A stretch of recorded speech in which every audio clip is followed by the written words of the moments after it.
नमस्ते। आज आप सुनने वाले हैं रतन कुमार सांभारिया द्वारा लिखित विमा नाटक को। संक्षिप्त में स्वर है डॉक्टर लावणे विजय भास्कर। तो चलो सुनते हैं विमा नाटक। जमन की आंखें न होने के कारण वह दरवाज़ा खटखटाता है, बोलता है, विमा तुम कहाँ हो? मुझसे नाराज़ हो क्या? दरवाज़ा खोलो। तब ताले की आवाज़ आती है। वह कहता है, मेरे द्वार पर ताला? 2 घंटे पहले तो मैं हंसती खिलती 4 महीने की पेट से है, वह कहाँ चली गई मेरी विमा? ताला खोलना चाहता है पर ताला बदल गया था। तब उससे के कोठी के बाहर विमा जमन के कपड़े और उसका सारा सामान पड़ा रहता है। साथ रेडियो भी होता है। जमन को याद आता है कि विमा उसे हमेशा सुनती थी, वही रेडियो आज बाहर पड़ा है। उसे याद आता है, पहले विमा प्याऊ पर पानी पिलाती थी। वहाँ का कोई चाचा उसे मिलने आया था, शायद उसके गांव का होगा। शायद आज बच्चा होने वाला था, इस कारण मैके चली गई होंगी।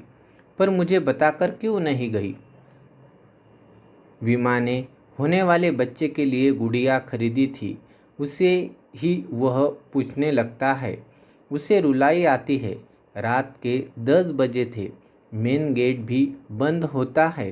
स्कूल में संगीत का अध्यापक था।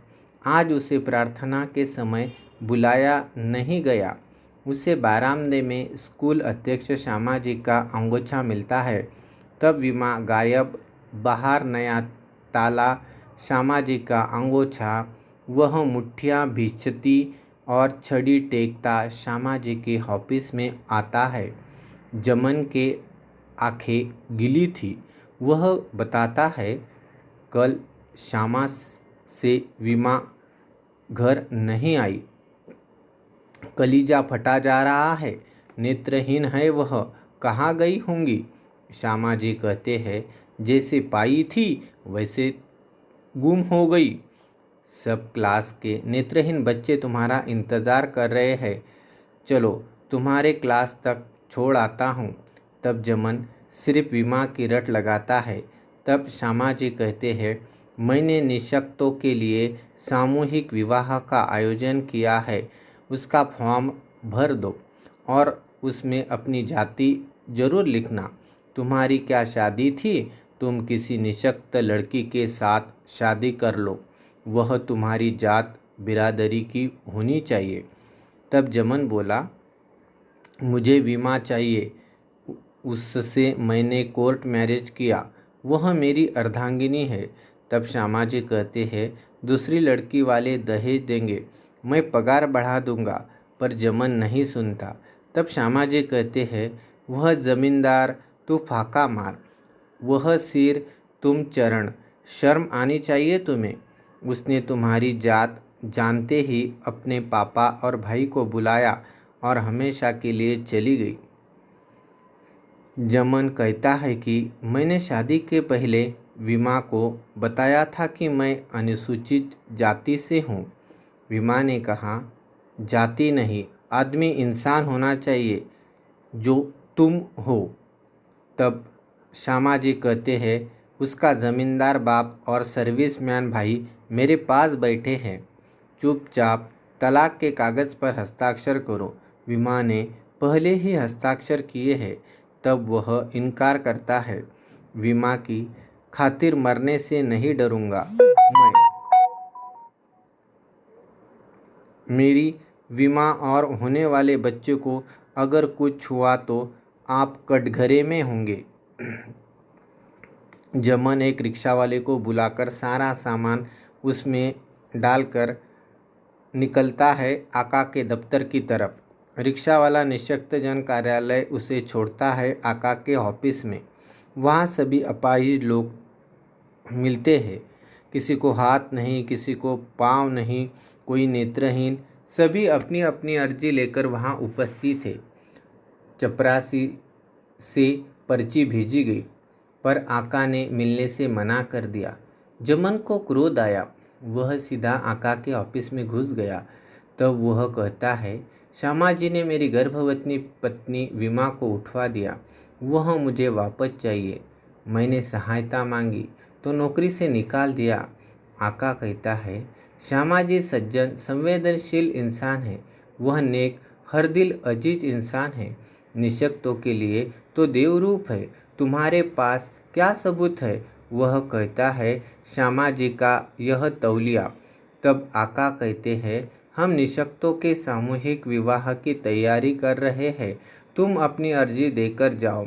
जमन कहता है, सर प्रेम के पौधे पर जाति की कुल्हाड़ी मार रहे हैं आप। अर्जी नहीं दूंगा मैं। उसी समय सामने बैठे श्यामा जी की छिके आती है। जमन समझाता है कि विमा के पिता और भाई भी यहाँ है। जमन को आका बाहर का रास्ता दिखाते हैं। तब जमन रिक्शा वाले से कहता है, मेरे दोस्त देवत सिंह के घर चल। जमन को याद आता है कि एक नेत्रहीन लड़की के पीछे गुंडे लगे थे और मैंने उसे उन गुंडों से बचाया था। तब जमन कहता है, मैं भी नेत्रहीन हूँ, चलो यहाँ से। मुझ पर विश्वास करो, मैं भी नेत्रहीन हूँ। श्यामा जी से कहकर नारी निकेतन भिजवा दूंगा। तब विमा नेत्रहीन जमन वर्मा के साथ श्यामा जी के घर आती है। तब जमन बताता है, यह नेत्रहीन है। घर वाले अच्छे लोग नहीं। उपेक्षा सहन नहीं हुई। घर छोड़ा और रेल के पास गुंडों ने घेर लिया। मैंने इसे छुड़ाया। ना घर है ना गांव है। श्यामा जी कहते हैं, अपने ही कमरे में रखो इसे।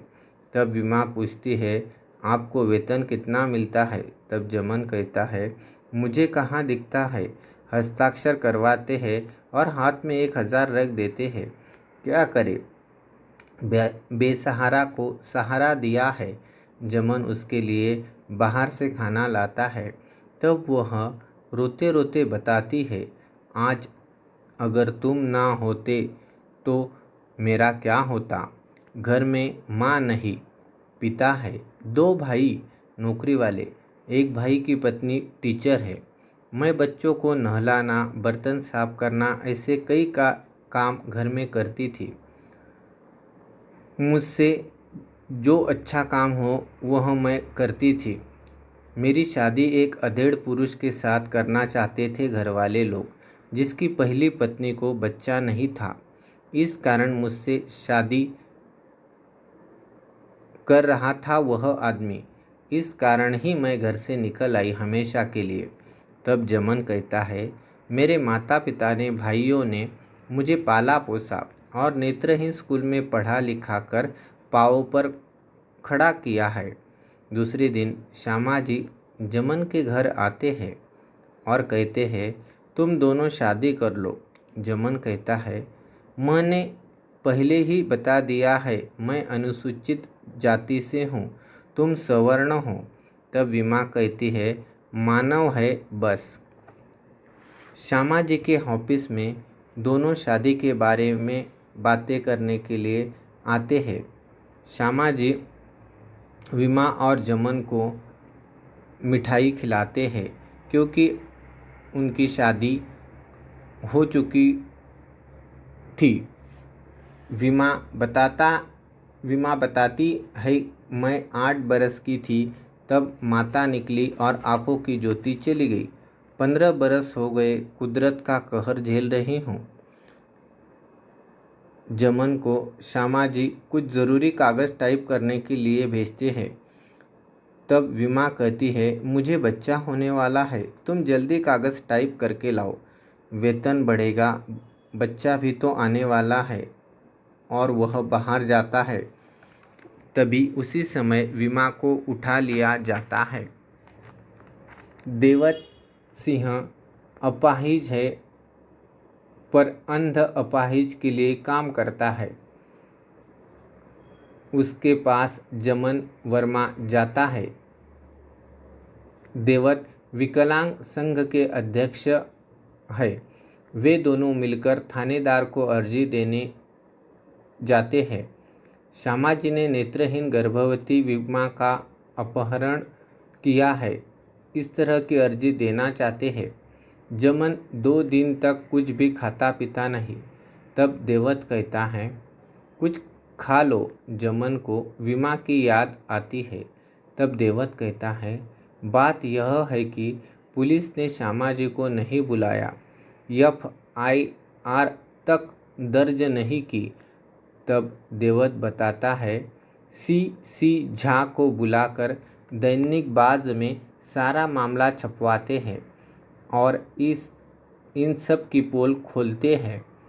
झा आता है, जमन की सारी कहानी सुनता है और कुछ लिख लेता है और कहता है, कल के दैनिक बाज में सारा विवरण विस्तृत छपा जाएगा।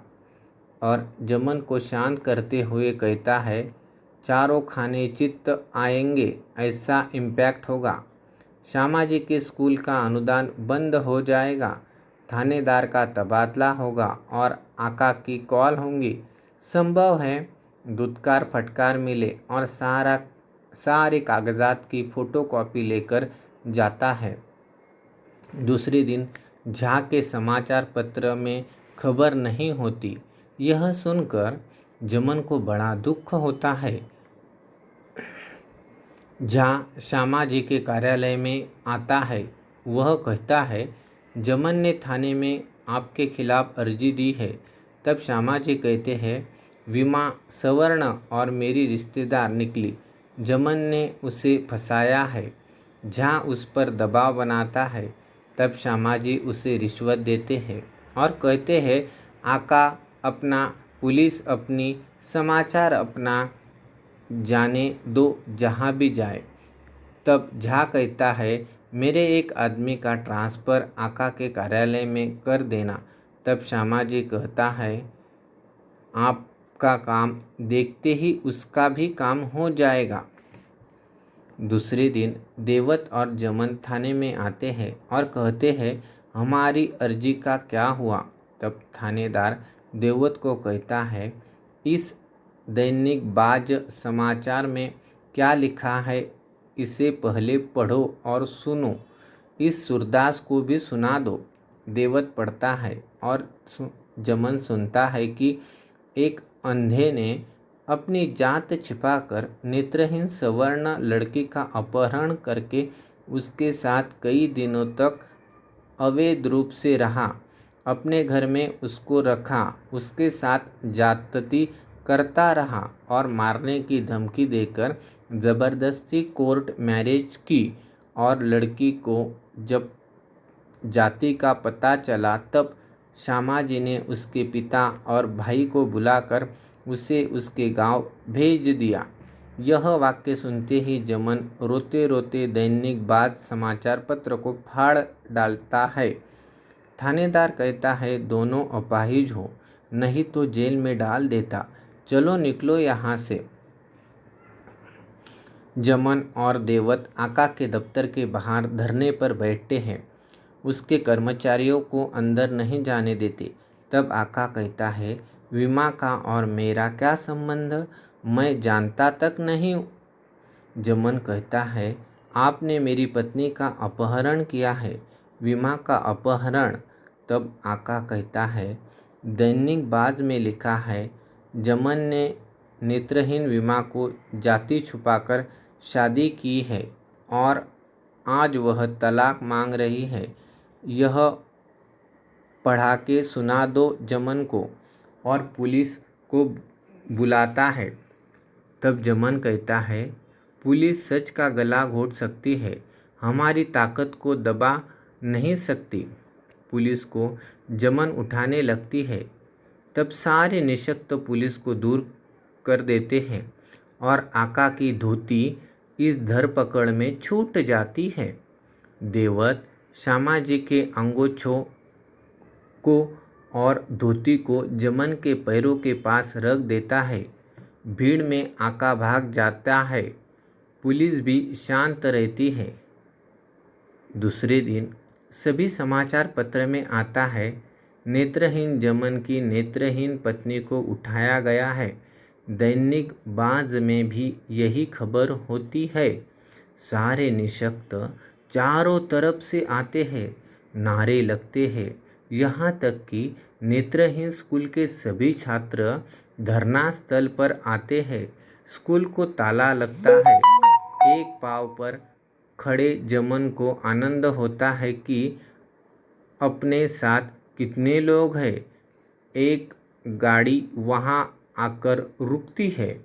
उसमें से श्यामाजी विमा को लेकर आते हैं और जमन का हाथ विमा के हाथ में देवत सिंह रखता है और चारों तरफ से आवाज़ें आती है, जिंदाबाद जिंदाबाद जिंदाबाद। निष्कर्ष रूप में हम कह सकते हैं कि इस नाटक में रतन कुमार सांभारिया ने समाज में आज भी जातीयता कितनी है और नेत्रहीन महिला को घर में सामान्य अधिकार नहीं मिल रहे हैं, वह परेशान होकर घर छोड़ती है। समाज के बुरे लोग उस पर अत्याचार करते हैं, तब जमन उसका साथ देता है। तब श्यामाजी ही उन्हें शादी करने के लिए कहते हैं, पर सवर्ण विमा है यह मालूम पड़ते ही उनको लगता है अनुसूचित जाति का जमन और सवर्ण विमा। तब उसका अपहरण किया जाता है। जो आका अपाहिजों की सेवा करता है वह कहता है, दूसरी शादी कर लो अपनी जाति की लड़की से। पुलिस भी साथ नहीं देती। दैनिक बाज का पत्रकार झा भी श्यामाजी से रिश्वत लेता है। एक नेत्रहीन का अपाहिज आदमी जिसके दोनों पांव नहीं, वह देवत आखिरी तक साथ देता है। समाज के विभिन्न स्तर की पोल खोलने का काम इस नाटक द्वारा लेखक ने किया है। समाज में अनुसूचित जाति और उसमें भी नेत्रहीन की क्या अवस्था होती है, इसका पूरा चित्रण लेखक करते समय यह भी दिखाते हैं कि अपाहिज को अपाहिज ही साथ देता है। समाज में सिर्फ आश्वासन और वादों के अलावा कुछ भी नहीं मिलता। पत्रकारिता में क्या चलता है, थानेदार किस तरह बर्ताव करते हैं, राजनेता श्यामाजी संस्था के अध्यक्ष होने के कारण किस तरह जमन का शोषण करते हैं, जैसे हस्ताक्षर ज़्यादा पैसों पर लेते हैं और हाथ में कम ही पैसे देते हैं। सरकार का अनुदान भी लेते हैं पर छात्रों को, अध्यापकों को कुछ भी देते नहीं और हर जगह रिश्वत देकर अपना काम बना लेते हैं। समाज की इस व्यवस्था को बदलने के लिए जमन जैसे कई लोगों को अनशन जैसे शस्त्र का इस्तेमाल करने का संदेश भी इस नाटक में दिया गया है। आप सुन रहे थे विमा नाटक को संक्षिप्त में। स्वर था डॉक्टर विजय भास्कर लावणे।